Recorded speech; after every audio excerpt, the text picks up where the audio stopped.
Awesome, thanks. Welcome. It is January 20th, 2022. If you're watching a recording of this webinar, a lot of this might be out of date. Make sure that you check on cdc.gov to get all of the most up-to-date information. My name is Rebecca Nevedale, and I'm going to be your MC for this. I'm a proud member of the Arizona Partnership for Immunizations, or TAPI. We are your state vaccine coalition and host these tip sessions. And we do want to welcome everybody and wish you all a very happy new year.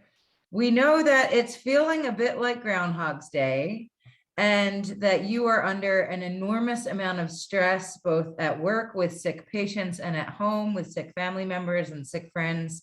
We are so appreciative of all that you do to keep our community safe, and especially grateful that you are continuing to go to work and to hang in there. So we are right there in public health alongside you, wishing that we were in a very different spot right now, but do see some silver lining that it won't be like this forever, and that we will get back to some sense of normalcy and a little bit less chaos, hopefully sooner than later. So hang in there, and we're so thankful for everything that you do.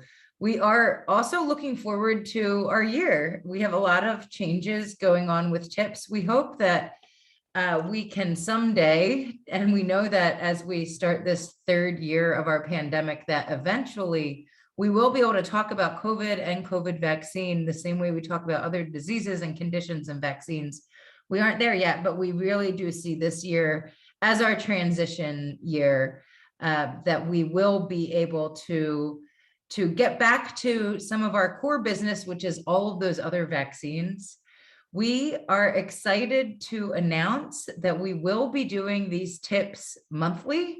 So you can save this third Thursday lunch hour of every month on your calendars. We're going to meet monthly to talk about all the vaccines, including COVID, not just COVID. So there will no longer be two different webinars that maybe you can join. There's only going to be one. We're really excited about this. So who comes to these tips? We really are targeting the people who our entire vaccine delivery system is on your backs. Our vaccine coordinators, our medical assistants, and our nurses and some physicians too that do this every day and are serve as the vaccine coordinator for your office. But that's really our key target, demographic for these tip sessions. We will be talking about vaccine administration in the office, everything that has to do with vaccine administration in your office, and all the vaccines, including COVID, as we transition, or in this transition period of still lots of frequent changes with COVID vaccines, still an ongoing pandemic where our mitigation efforts are still creating a lot of disruption. We are going to plan on keeping at least half of our webinar times together, focused on COVID-19, so that you can still get those questions answered. And then the other half of the time, we'll talk about other vaccine topics. And we're, of course, always there in between these webinars to be able to support you and give whatever help that you need. So we're really excited to get back to regular old tips.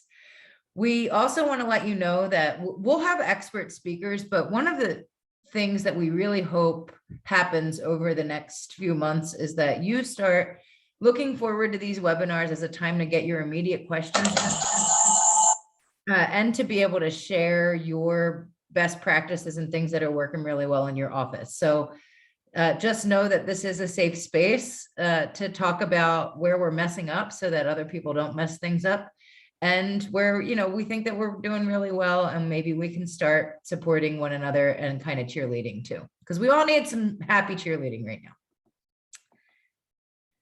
All right, so I'm going to jump in. It is 12:05, and we are going to start with what's new with COVID. And then we'll talk about just broader kind of improving your immunization coverage. I want to welcome Dr. Nick Staub, who is our medical epidemiologist from Maricopa County. This is his new favorite picture. of himself. And we are going to we have about 10 minutes with Dr. Staub right now, where he can just answer any questions you have about COVID-19, about mitigation, about case rates, about Omicron. What are you hearing from patients? What are you hearing from your sister-in-law? You know, he can help you answer any of that. So Dr. Staub, I will just turn it to you. And so that you know, Macrina is going to talk about gray cap and boosters, schedules, and all of that stuff. So you don't have to look at your notes to answer that. Macrina will know it all when you're done. I won't. Thank you, Rebecca. Do you want me to share a couple slides or just open it up to questions? It's whatever you want to do. Okay, I have a couple slides, so let me just run through them real quickly. Bear with me, it should work. Just to kind of set the stage for all of you. That should have worked.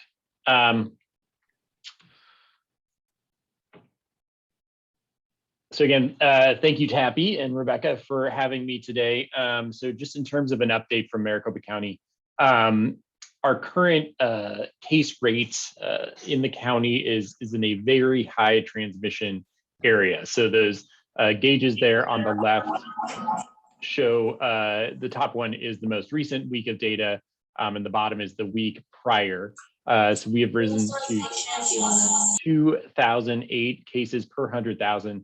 High transmission, according to CDC, is 100 cases per 100,000 or greater. So obviously we're significantly above that, up from 1,775 the week before. The week before that, we jumped up from about 800 cases per 100,000 up to 1,700. So that was a huge increase.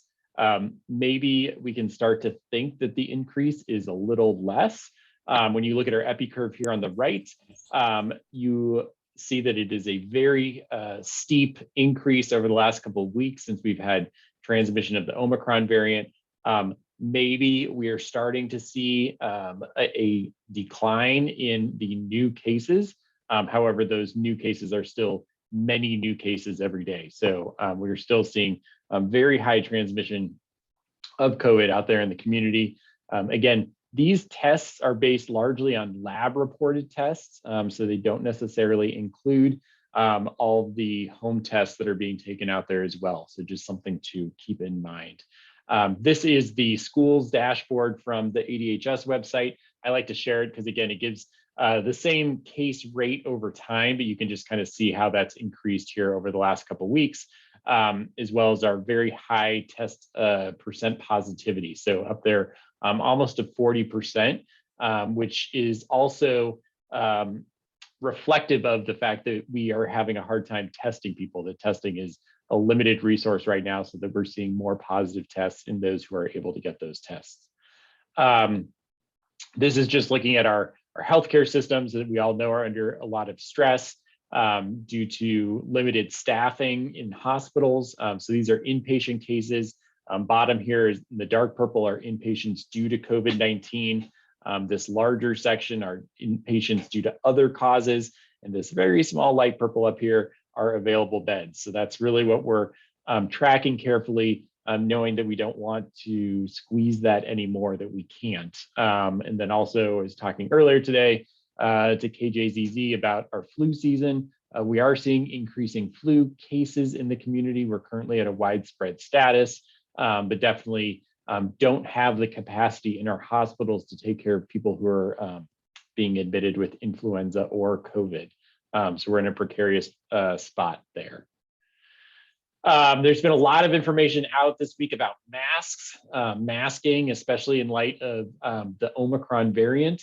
A lot of people have been experts on the news saying that you should be wearing a respirator type mask, so either a KN95 or an N95 mask. In public health, as well as reflecting the CDC guidance that came out this week, looking around Maricopa County, we know a lot of people are not wearing masks at all. And so we certainly wouldn't say go from wearing no mask to wearing an N95. That's unreasonable. Many of you have worn N95s. They're not comfortable to wear. people are not going to wear them correctly. And if you don't wear them correctly, they're not worth wearing, as opposed to just a medical mask. So in public health, our line is that any mask is better than no mask. If you have the opportunity to wear a respirator, if you have access to one and it fits you well and you can tolerate wearing it, it will provide you more protection than a medical mask or a cloth face mask. But if you don't have access to one, or it doesn't fit you well, or it's not comfortable to wear, so you're not going to wear it consistently, then it's not a better mask for you. And so we really feel like this is the message that has been missing in a lot of what we've heard in the news. But again, CDC said that the best mask is one that fits you well and that you will wear consistently. We have a supply of medical masks that we are getting out, really focusing on schools, and then other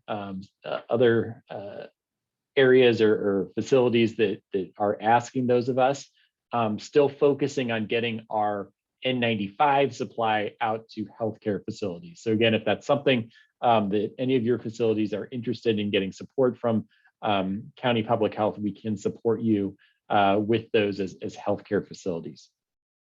We get a lot of questions about the Omicron variant. Apparently, people are mistaking the Omicron variant as a different entity or a different disease from COVID-19. So I'm trying to educate the public when I have the opportunity on just that it is a subtype of the virus that causes COVID-19 of SARS-CoV-2, just like the Delta variant that came before it. It is just another subtype and just happens to be the dominant subtype right now in Maricopa County, Arizona, the US, and around the world. So I drew a Venn diagram. I'm not sure how well received it'll be, but there you go. And it looks kind of happy to me. The most recent look at the first week of January, we're up to 96% in Arizona of specimens that are sequenced to determine what variant it is. So again, over the course of 4 weeks, as Delta had before it, the Omicron variant has just become dominant. If you are diagnosed with COVID today in Arizona, it is going to be Omicron. I'm not going to go over boosters. We have a lot of new isolation and quarantine guidance that has come out from CDC and has been digested by Maricopa County Public Health. And it is all available on our website. I can answer questions, but I won't go through it in any detail. And then the last thing I just wanted to draw your attention to, as you may be getting questions about treatments for COVID-19, they are hard to come by in that their supply is very limited. Their distribution is being managed by the state, not by local public health. So all I can do is really provide resources as to how to get more information and how to access these therapies through the distribution mechanisms that the state has put out there. We do provide feedback back to the state when we hear from our providers that they're either having difficulty accessing the medications or it's just not clear how to do that.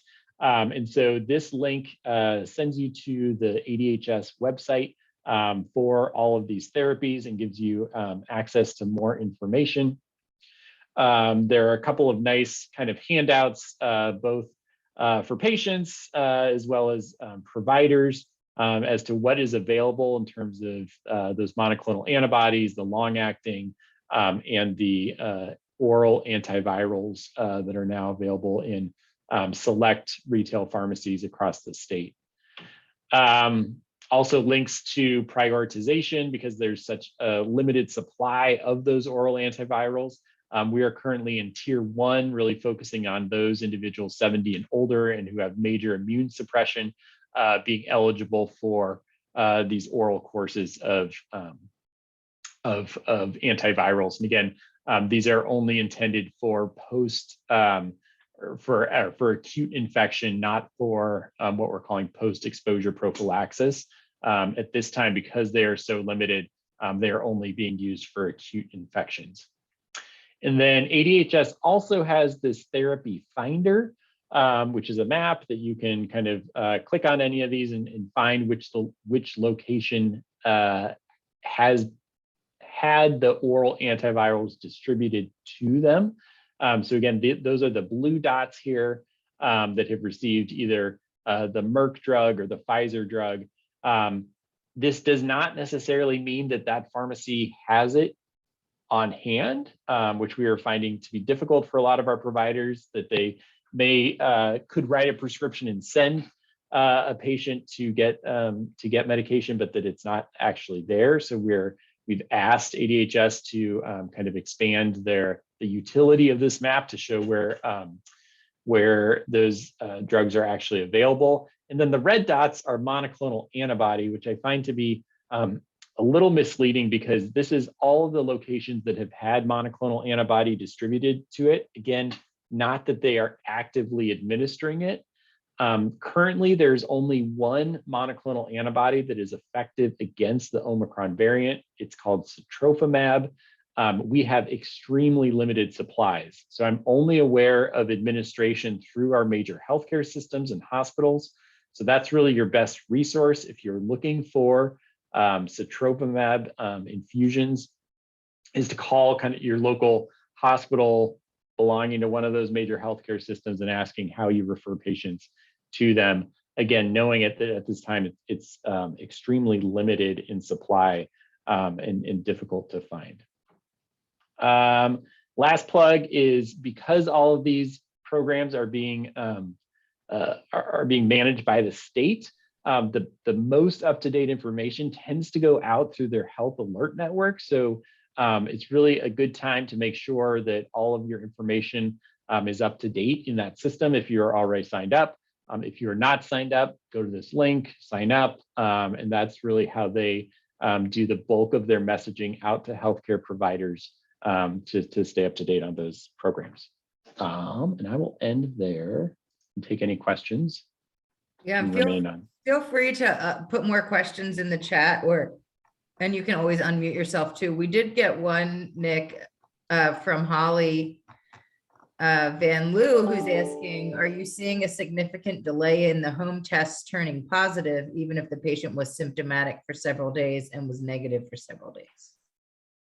So I've seen some, I've definitely heard the reports anecdotally. I've seen one preprint study that's looking at the performance of those tests, showing that really in the first 24 to 48 hours of symptomatic disease, that the rapid antigen tests may be performing not as well with Omicron as they had against Delta. I've also, as recently as this morning, heard of another study looking at specifically at Binax Now, which was one of the kind of most common over-the-counter antigen tests for a while, that it was very good, especially looking at, this study was looking at using it for test to stay programs, keeping kids in school.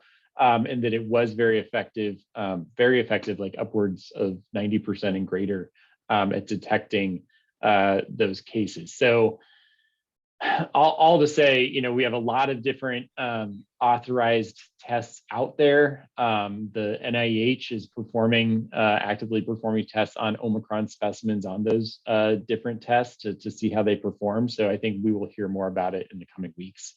We still believe in public health that there's great utility in those over-the-counter tests, because it gives access to testing to a lot of families that can't get it otherwise. But we do understand there are limitations in the antigen testing, as there always have been. And before you log off, if you could put the link in the chat on where practices in Maricopa County can request masks or any PPE, that would be great. We'll also look for the link. We'll look on ADHS's website to see about a statewide request too. I think it's probably important to note that, Nick works for Maricopa County, but a lot of those trends are similar. And I don't think any counties, in terms of mitigation policies and procedures and things like that, there's no change, no difference, major significant differences between counties at this point, right? You're all kind of aligning with state, who's aligning with CDC. I think that is fair to say, again, I only represent Maricopa Yeah. County, but having talked to a lot of our county partners, I know there's differences across the state in terms of how well the general public may be following mitigation recommendations. Certainly differences across the state in terms of vaccination rates, going from places that are much higher than Maricopa County to places that are much lower. And so that's affecting local trends. And then, with a lot of my focus is on schools, and certainly school districts across the state have the authority to put in place policies that either align or may not closely align with public health recommendations. And so that's causing a big difference in response across the state. So yes, I think from a public health perspective, we are making very similar recommendations, but how those are enacted locally may be different. Okay. Anybody have other questions for Dr. Staub before we start talking about booster doses and gray caps and orange caps and? Okay, and I will get that PPE request in right now.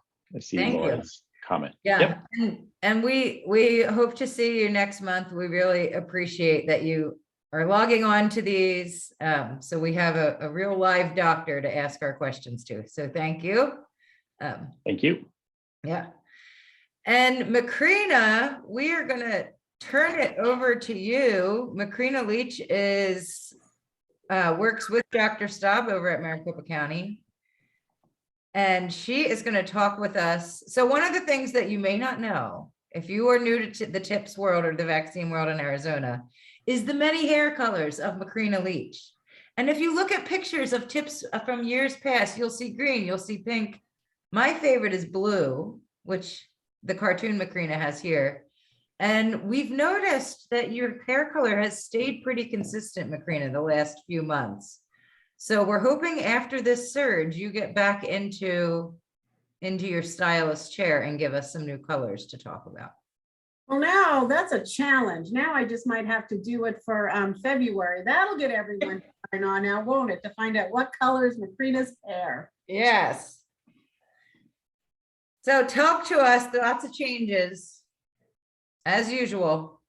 Lots of changes, of course, but I think this one is going to be really helpful for everybody because it's helpful for us. So Pfizer currently has 3 color caps: full gray, which has been my hair color recently, and orange cap. And so the good news is that, if you want to go to the next slide, the purple cap is phasing out. In fact, I found out this morning that it has been phased out. You no longer can order the purple cap through ASIIS. So this was the one that had to be diluted. You can store it up in your refrigerator for up to 31 days. So if you have any vaccine left, check the date that you put it in the refrigerator. Again, it does have to be diluted with 1.8 mils of the sodium chloride that comes along with the vaccine. Once it's mixed, you can keep it in the refrigerator or at room temperature. And you must use it up within 6 hours after you dilute it. You administer 0.3 by IM, and the second dose is 21 days. Again, this one is is phased out in ASIS, so you just might have some sit in your fridge currently. So I think this will make everyone's life easier. So now let's go to the gray cap, or my current hair color. That'll help you remember it. And this is for ages 12 and over. The nice thing about this is you can order a minimum of 300 doses.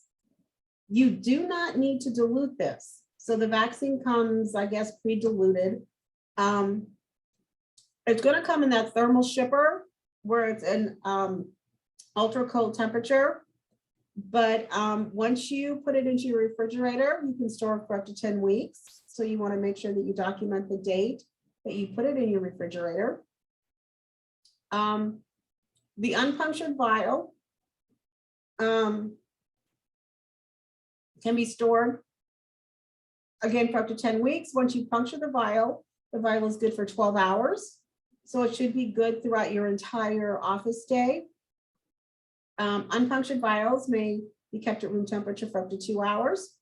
You're going to administer the same amount, 0.3 IM, and it's 2 doses separated by 21 days. Then we go on to the orange cap. And this is the nice thing about the orange cap is unpunctured vials may be stored for up to 10 weeks. It's going to come delivered in a thermal shipper, just like the other colored caps. Once you puncture the vial, it is good for 12 hours. Again, probably good enough for your entire office day. On this one, you're going to administer 0.2 mLs. Again, this is for the little ones, 5 through 11. And you're going to give a second dose separated by 21 days. Does anyone think that maybe this is really good news that it's orange and purple because it's Phoenix Suns colors for any of you who are basketball fans? I think it's pretty cool. Okay. And then I think we've got Moderna next. There's been no changes to Moderna. Vaccine's going to arrive frozen. You're going to store it in your refrigerator. It's good in the refrigerator for up to 30 days. This vaccine's a little bit more stable at room temperature. Keep in mind that room temperature is 77 degrees.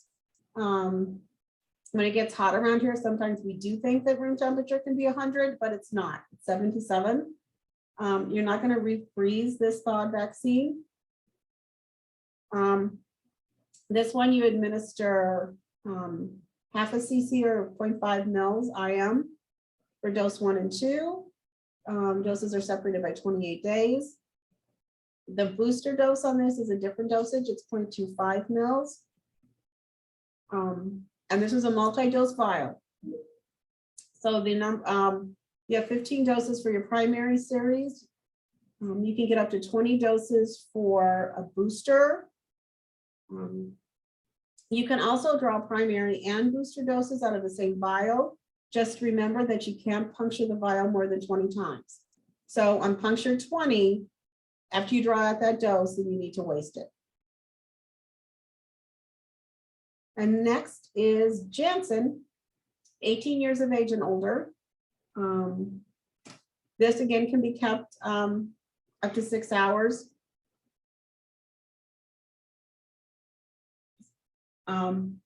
You're going to keep this again in the refrigerator. Can keep it up to, I think that slide might be a little off. You can keep it up to 6 hours at room temperature. What's off about it? Well, it says up to 6 hours or at room temperature. Oh, I see it. I missed something. That was my fault. Okay. Up to 2 hours at room temperature. It's a 5 dose per vial. It's a half cc. Now for this vaccine, you get your first dose, then 2 months later, you would get a booster dose. It is recommended for Janssen that your booster dose be an mRNA vaccine, so either Moderna or Pfizer. And we'll be sure before we send the slides out to you all to correct any language on this one. I think the change for Johnson & Johnson since last time we met was that the mRNA vaccines are now preferred over this vaccine. So Correct. yeah, so try to urge, if your patients only want the J&J, well, give them whatever they will take. We know a lot of people really want that vaccine for whatever reason. But really try and push those mRNA ones. They have to come back again for a second dose anyway with this one now. So hopefully it should be okay. It really is recommended that folks get the mRNA vaccine.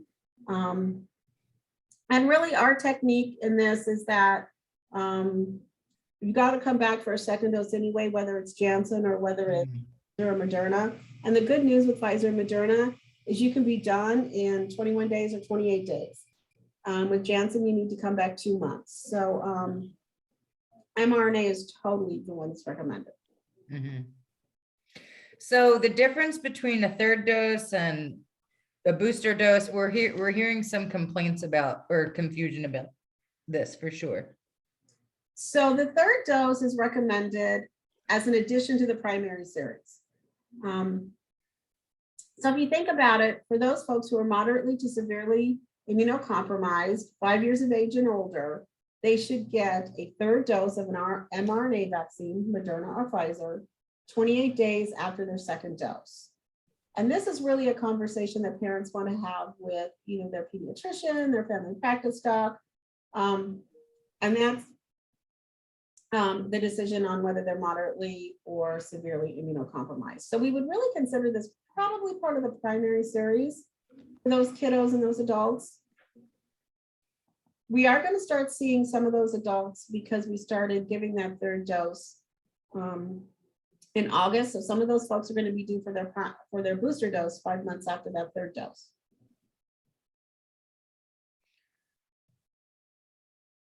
And for immunocompromised folks, they're all getting the vaccine. An immunocompromised condition is not a contraindication necessarily. So make sure that you look at that too. Correct.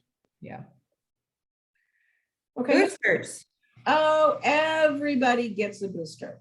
And the language around boosters has really changed since the last time we talked. Well, everybody over 12.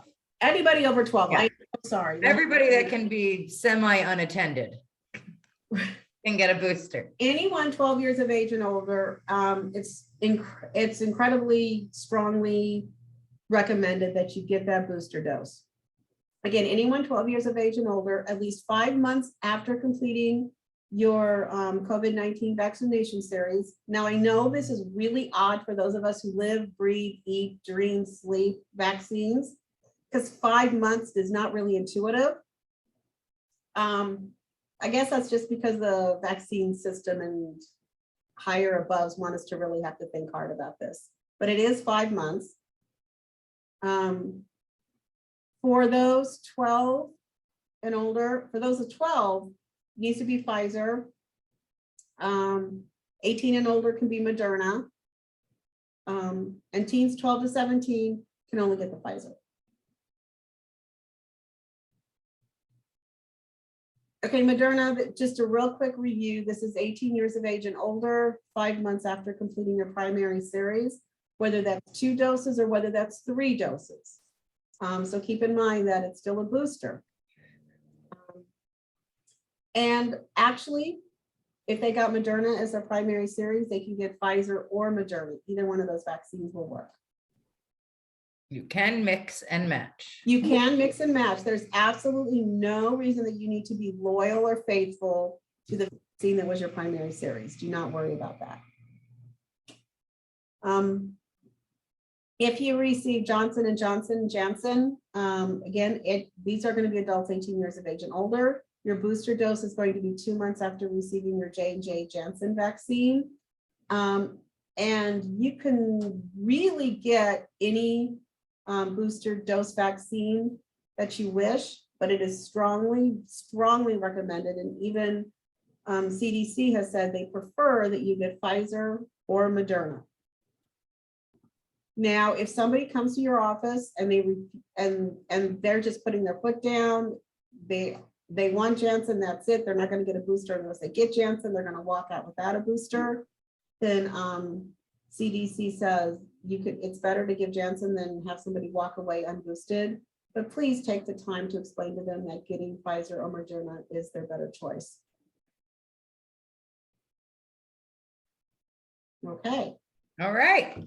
So anybody have questions about any of these vaccine changes for COVID? You can unmute yourself or throw it in the chat.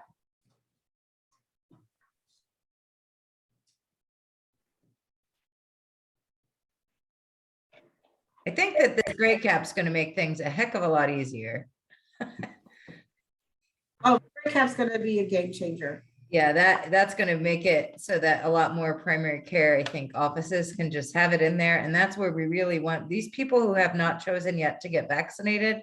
You're the ones who are going to change their minds. So we really want them having those conversations in their medical home. So I think that's going to help a lot. And the other thing that is going to help a lot is CDC is that 5-month recommendation, at least being the same for Pfizer and Moderna.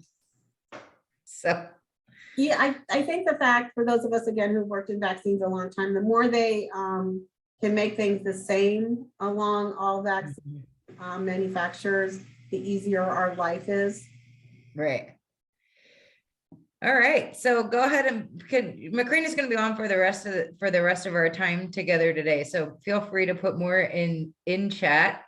You know, for those of you who are a little bit newer to vaccines, you might be constantly frustrated at the constant changes to COVID vaccine. And it is definitely an outlier and a little bit rare that this many changes to storage and handling and packaging and the schedule happen for a single vaccine in such a short amount of time. But it is definitely an indication that our system is working just the way it's supposed to.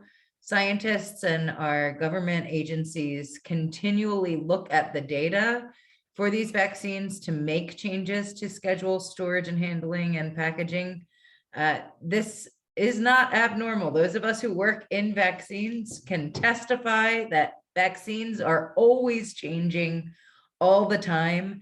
And it is a lot for an office to stay on top of all of those changes and to make sure that you continue to give just as many vaccines, or if not more, to your patient population amidst all of those changes. So that's what TIPS is here for, is to help you make sure that those processes are fine-tuned.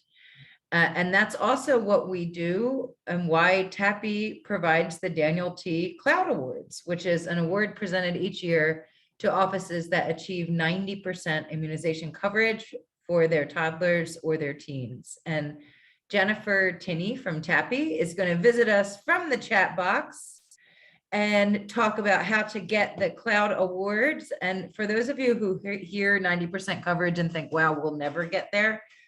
Number one, you will. We have all the faith in you that you will talk to other rock star MAs and nurses who are on these TIPS trainings, and they will tell you their secret sauce, and someday you'll get there. And as part of that journey, we hope that you do stay logged on today, because you'll get little tips and tricks about how to run reports in ASIIS and different ways to look at your data. That'll just be helpful anyway, as in your journey to get towards that, really getting population health coverage. But Tappy, Jennifer, that's her face. Sometimes you only see her on chat, but go ahead and tell us about clouds. Yes, I'm the fingers behind the chat box most of the time, trying to find links for everyone. First, before we get to clouds and assessments and all of that, I did want to give you some updates that from ADHS that they have been sharing this week on various calls. You may have gotten a notice that at the end of January, ASIS is going to go through an upgrade, which is called the single sign-on system. So what that means is you no longer have to log in to inventory modules and then log in a separate way through the registry and looking through records. It'll merge it all into one. And hopefully what this means is that it's better integration and it's easier for you all to run reports and to see everything. Eventually, the next phase of this upgrade will include a dashboard so that when you log on, you'll get kind of patient totals, you'll get some assessment totals, you'll see what your inventory looks like, and it'll give you a better way to manage it. But before then, that means that they've got to switch to the single sign-on system. So expect ASIS to be down overnight on the day that they do it, again, the end of the month. Some of you might find some glitches when you have to go back through and log in again. Everyone's going to have to change their passwords. You're all going to have to go through that, change my password, make sure your email is correct in there.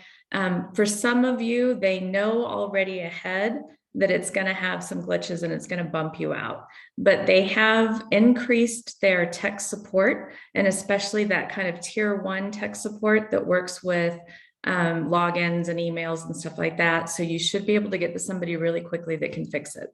And they're aware of it, and they're going to try to continue to work through some of that. But some of you guys have had ASIS logins, you know, for what's it been, like 25, 30 years now. So, you know, you're on different versions of the systems in terms of how you signed up. So don't be alarmed if it does happen.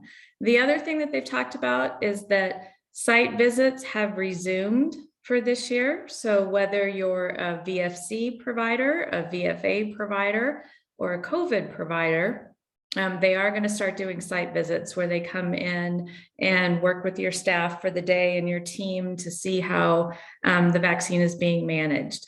Right now, those are on hold for 30 days because of Omicron. They are going to give you a choice to either reschedule 30 days out in person, or you can do a virtual visit during these 30 days if they've contacted you. They typically send a checklist prior to the visit, and we're trying to work on putting those checklists all together and kind of some best practices and tips that we'll talk about next month, and we'll have available to you all. So you guys can get ready for those checklists or those site visits, because there are also some unannounced visits. The CDC requires that every state program do a certain percentage of just surprise, we're here, can we see what your vaccine looks like? And those checklists will help you get ready for whether it's a scheduled visit or it's a surprise visit. And it's a way for you guys to just kind of track how the vaccine is being managed as you go. For those of you who are on the VFC program, that's the Vaccines for Children. So this is where you get all of those MMRs and DTaps and everything else non-COVID. You all will be getting those report cards again. Those have resumed as well, probably the end of this month or fairly soon. Report cards for VFC do not apply to flu doses or COVID doses. So those of you who do both COVID and VFC, your COVID doses will not contribute to the percent wastage, and they won't contribute to your report card results. And for those of you who just have COVID, this won't apply to you at all. You guys are not going to get a report card. Don't feel left out. So report cards can be scary for some of those sites. But those are some of the things that are happening with ADHS this week, and we'll kind of keep you updated as we hear more. And then I think that's it, unless anybody had specific questions about the ADHS updates. If you have, we see other questions floating around in there too, but if you have any around ADHS, unmute yourself.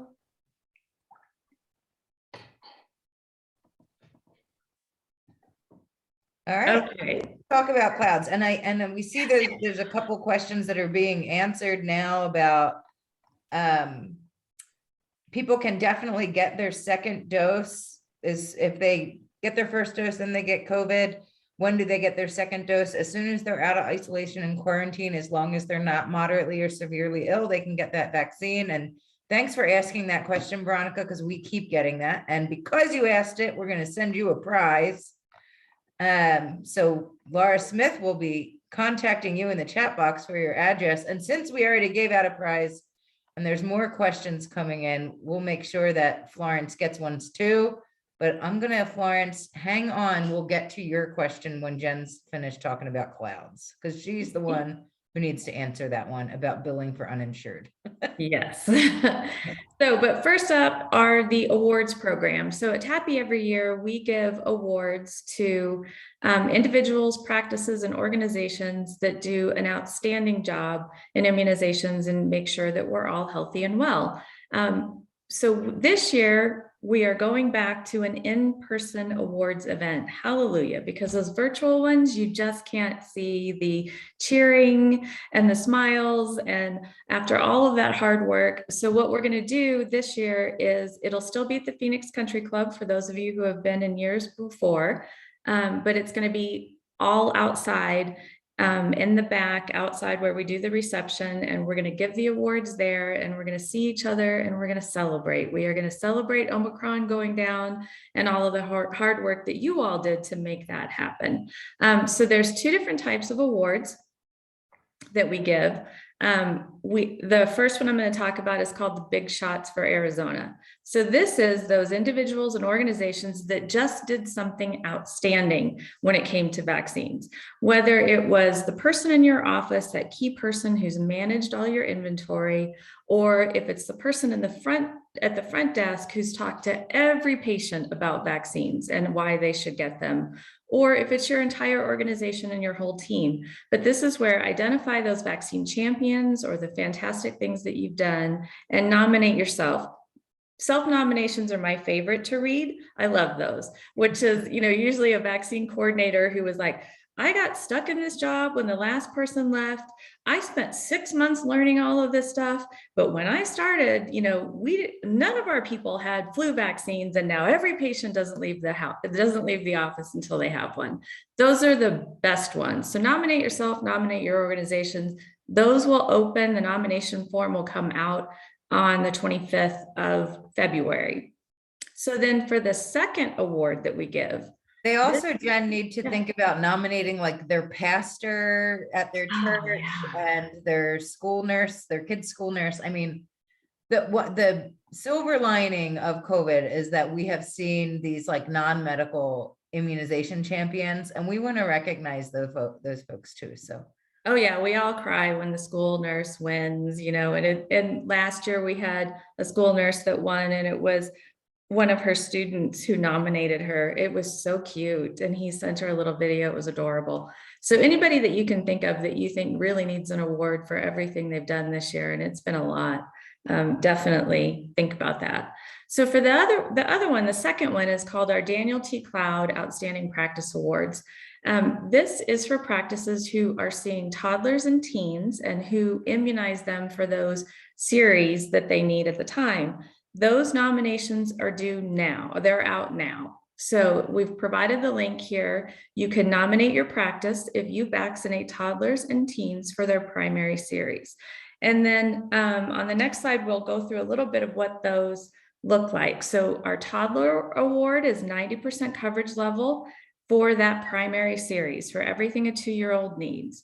The teen award is 90% coverage level for everything a teen needs to be up to date.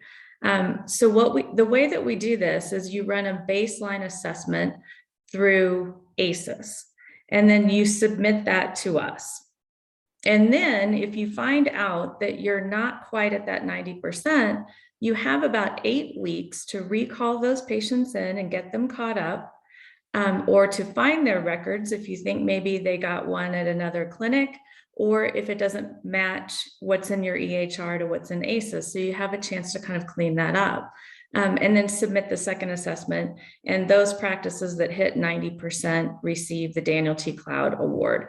And we were so surprised last year because we thought, oh my gosh, with everything going on with COVID and shutdowns, we were really concerned that we weren't going to have enough clinics that were going to hit 90%.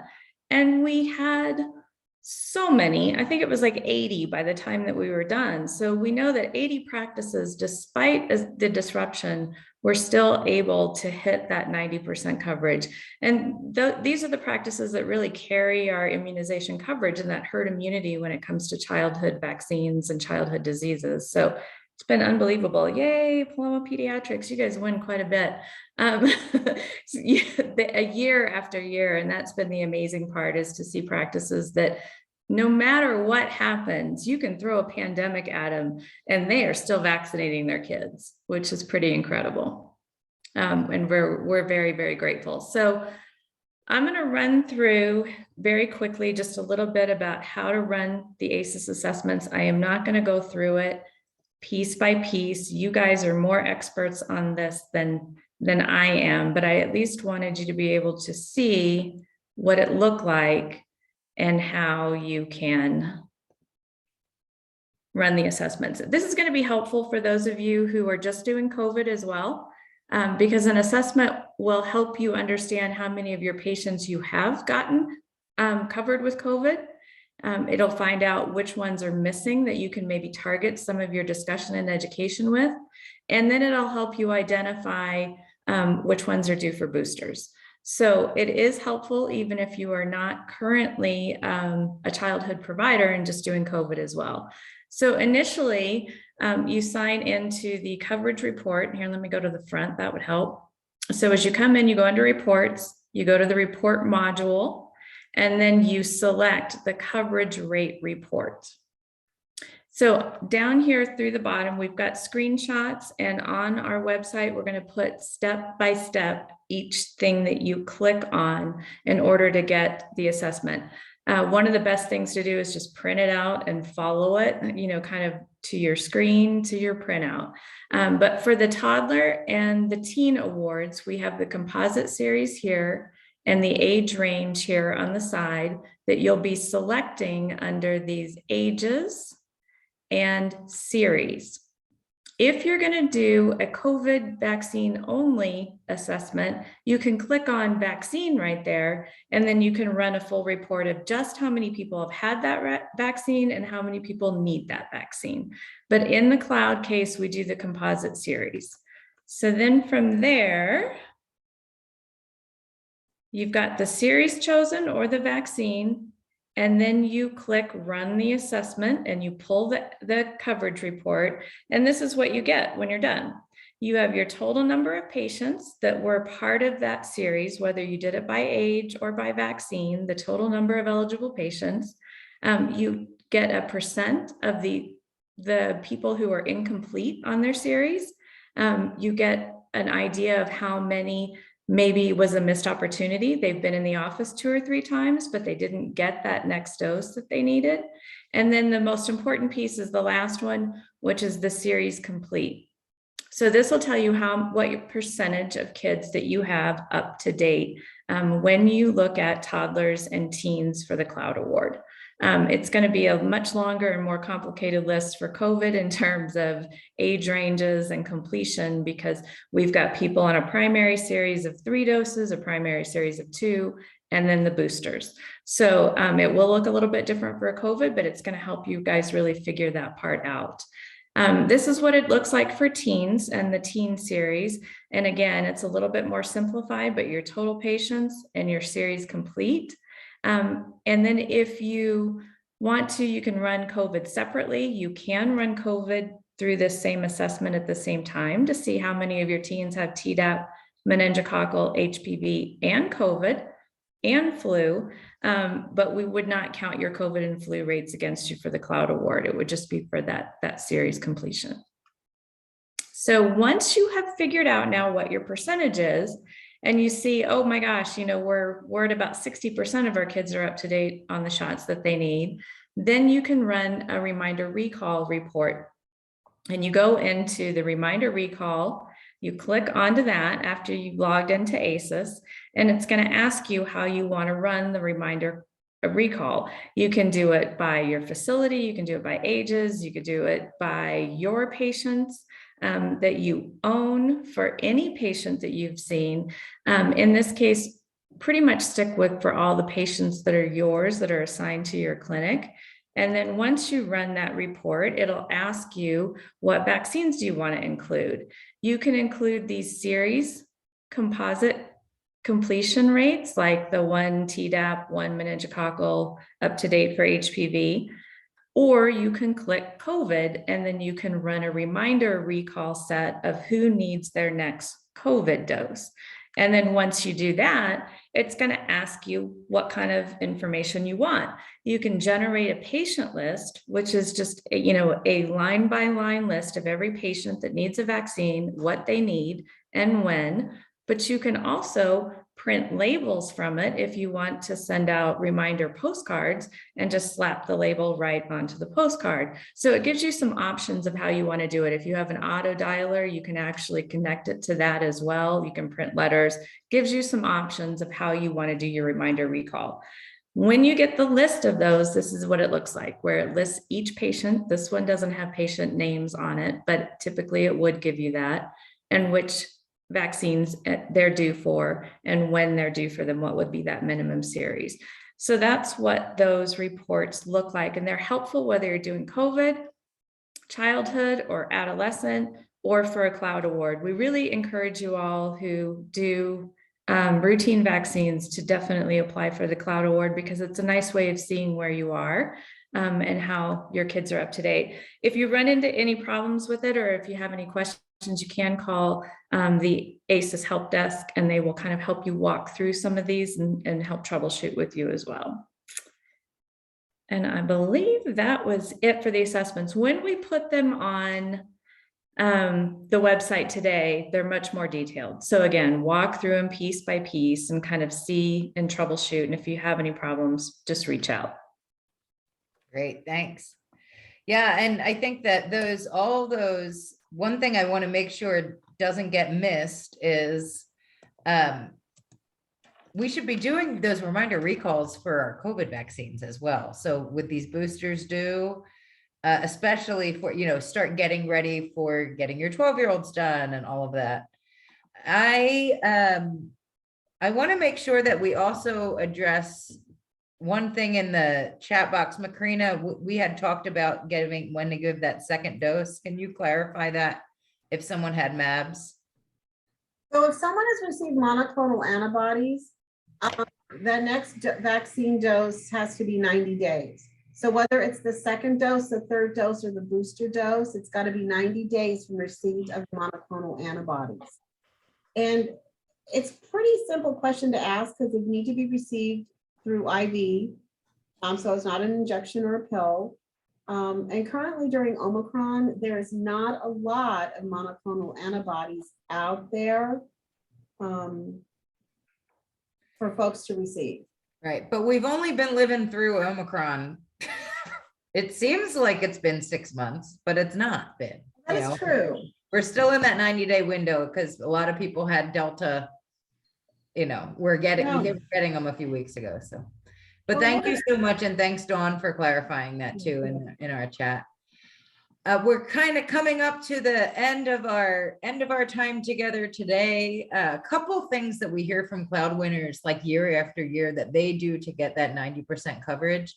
One is that they really do look at their data, and we have a poll that is getting launched here. We're curious, how often does your practice look at your immunization coverage data? So whether that is by running regular reports in ASIIS or reports that you have on your EMR, how often do you look at that data so that you can make those changes to your processes?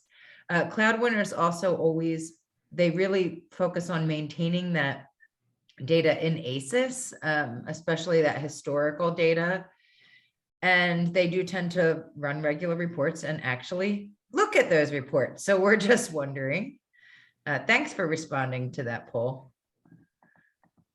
The other thing that we hear a lot from cloud winners is that they have over time built a really reliable system for vaccine delivery in their office. So everyone in that office does the same thing, the same way every time when it comes to immunization delivery. You do your screening for contraindication at the same step in that process.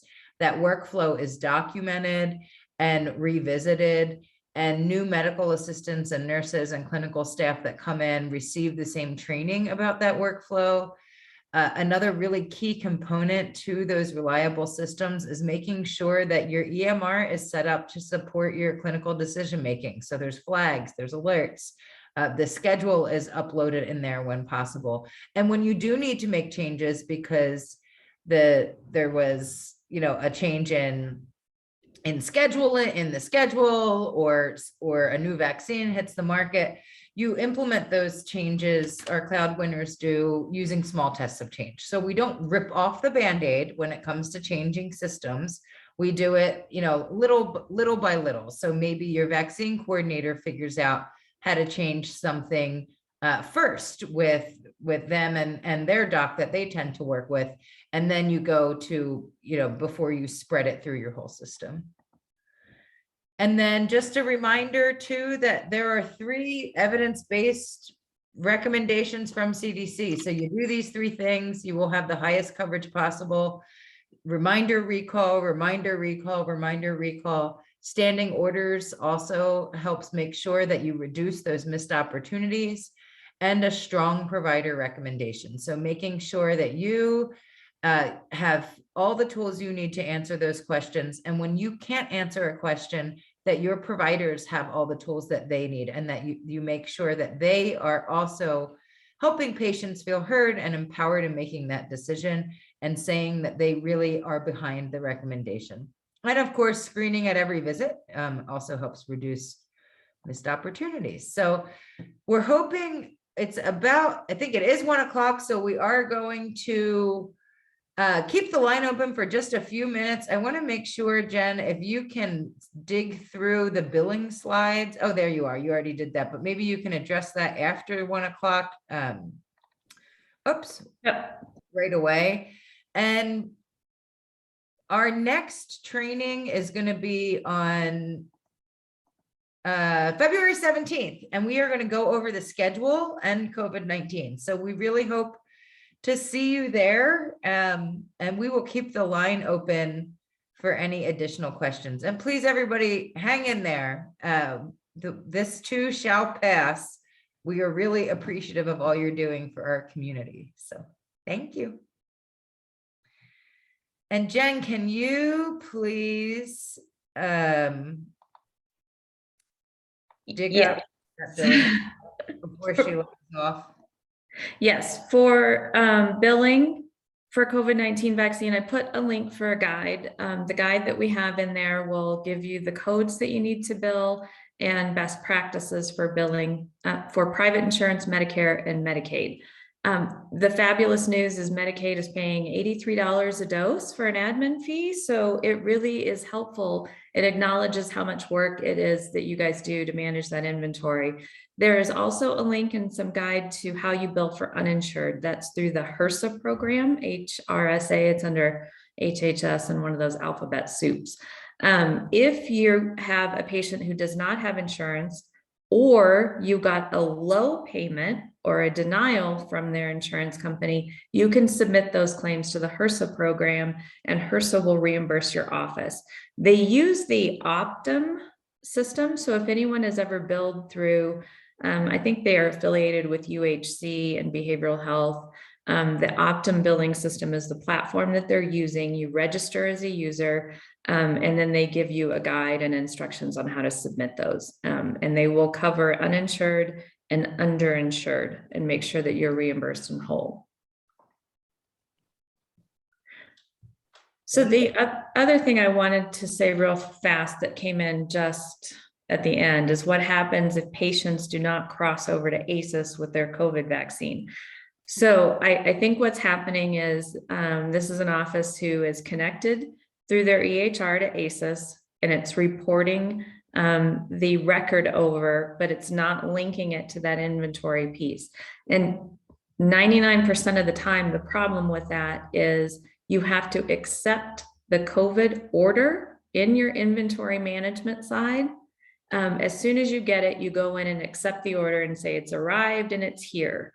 And then once you start sending those patient records over, it should decrement from the inventory.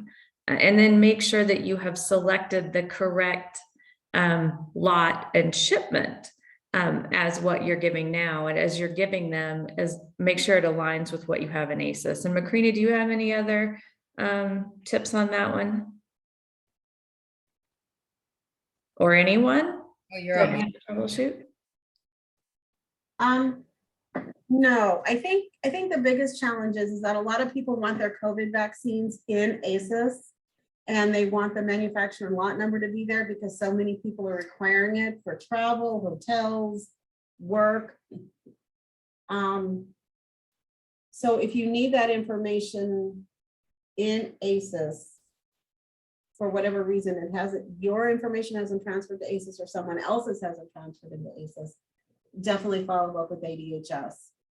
Yeah, you contact, actually, we should find that link and put it in there. Because we know that they're getting questions from their patients too about that. And if you have that information, if they have their vaccine card, so someone comes in for their regular blood work or for a well visit, they have their vaccine card that has all of that information on it. You see it's not in ASIS, you feel free to enter that historical information. If you have time, we hope that you do that. Right, but you can enter the historical information. That's not a problem. You cannot enter the manufacturer lot number. You cannot enter that information that a lot of folks need if they are traveling. All you can enter is the historical information. So that's where it becomes a little bit of a challenge because some places are getting really strict on what they're going to accept.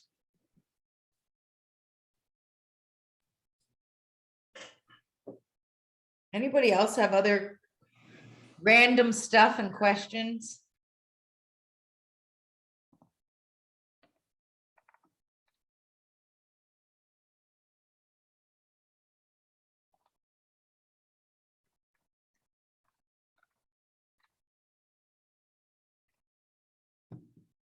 I just added the ASIS help desk. There is a specific interoperability team that can help. So if you want to reach out to me, I'll get that specific contact. I can't locate it really that fast. And I can get it to you. Oh, maybe I can. Yes, I can. Huh, just found it. There you go. Yeah. Okay. Putting that in the chat now. This is the email for anyone who's having any of those interoperability connections, you know, EHR to ASIS.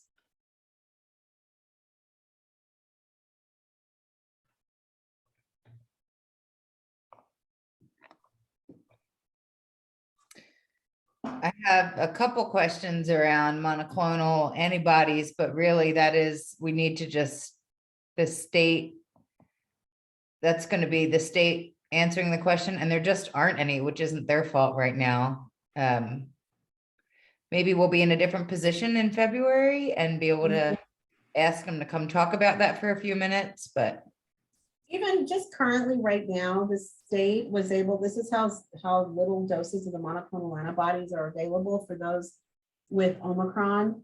The Banner system got 12 doses this week. So there is not a lot of it. And they're trying to be making sure it goes to those folks who really need it. Those over 70 or those who are severely immunocompromised.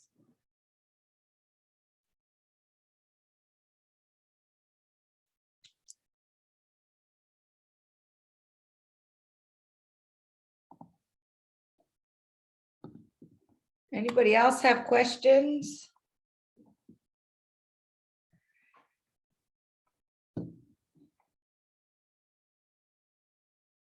Oh, I think we're ready to log off till next week then, or next month, not next week.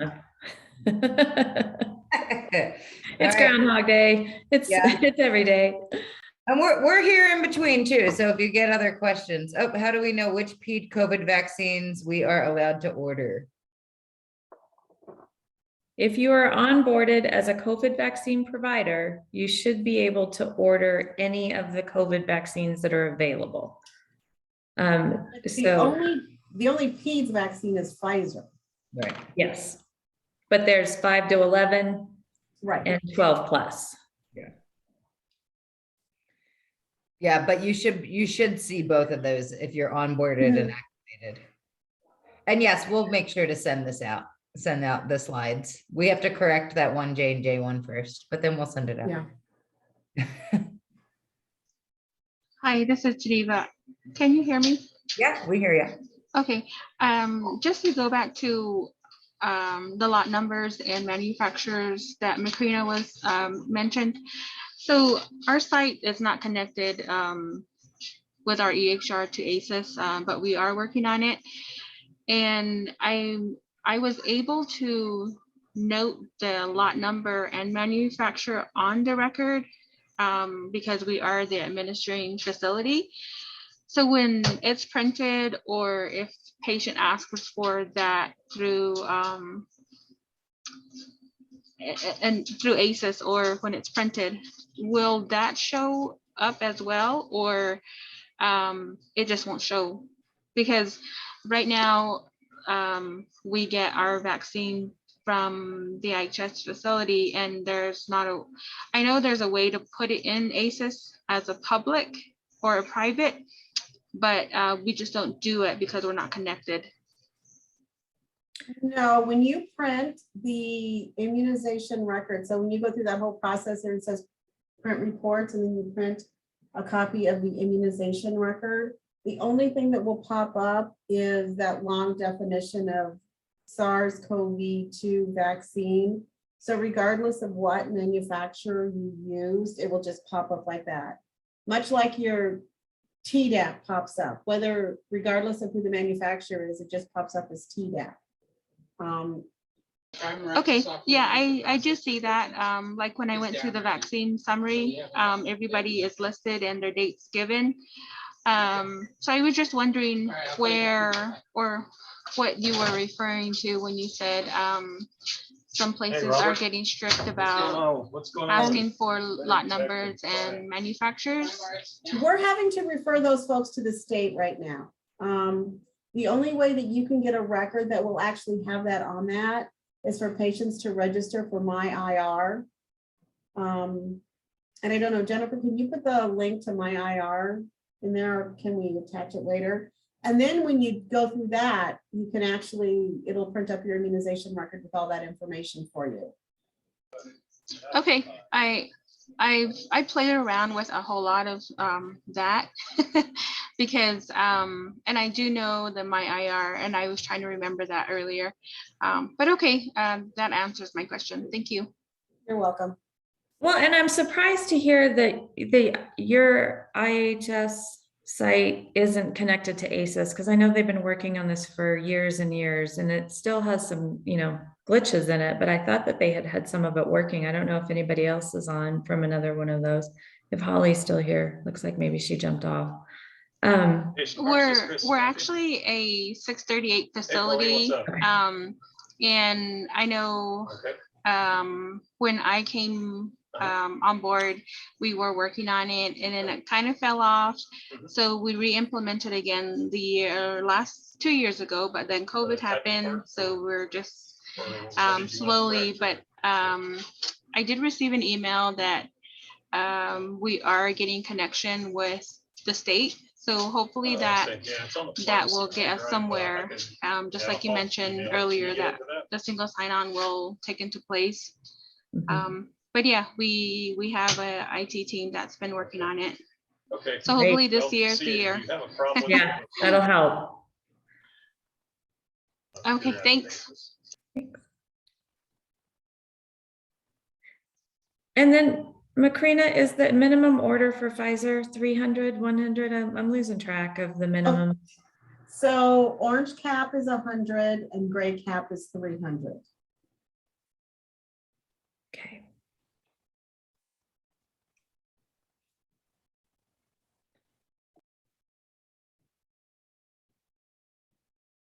And remember that ADHS and CDC and everyone is saying you don't want to waste an arm. So if you have a last patient of the day that you have finally been able to convince that it's a good thing to get the COVID vaccine, that it's safe, that it's effective, that it will protect their children, even if you give 1 dose or 2 doses, please don't waste that arm. I know it's hard for us, trust me. My staff were sweating and panicking when that happens, but just remember, we don't want to waste an arm. And I put the link in for the ADHS Matchmaker app. So if you need you just can't use 300 doses and you need smaller pieces, you can go on the Matchmaker app and see if anyone close to you has some extra doses, then you can swap them out. And if you have extras that you're afraid you're not going to use, go ahead and put them on the Matchmaker app too.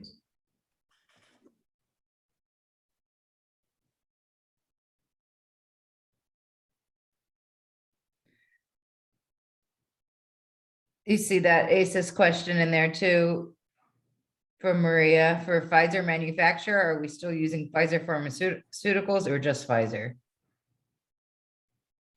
Did you see that look? I don't know.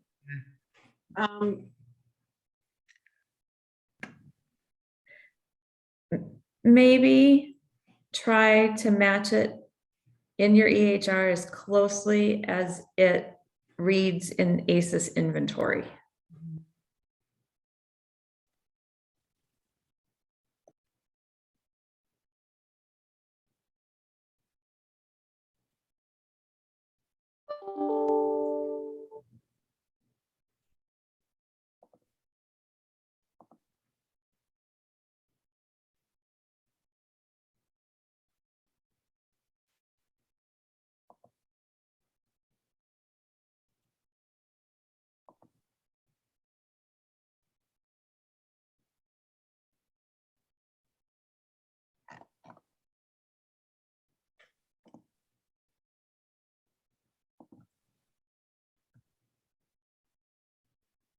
Did we get everything?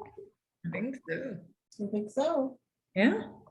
Well, reach out anytime by email if you need it. We're here. Still slogging along, just like you. Still on Groundhog Day. Yep. All right. Feeling like 1 week has been 90 days. I have a quick private one around. Is flu counted in wastage report? No, No. no flu, no COVID. Yep. So it's just the primary routine series. Perfect. Thanks, everybody. See you next month.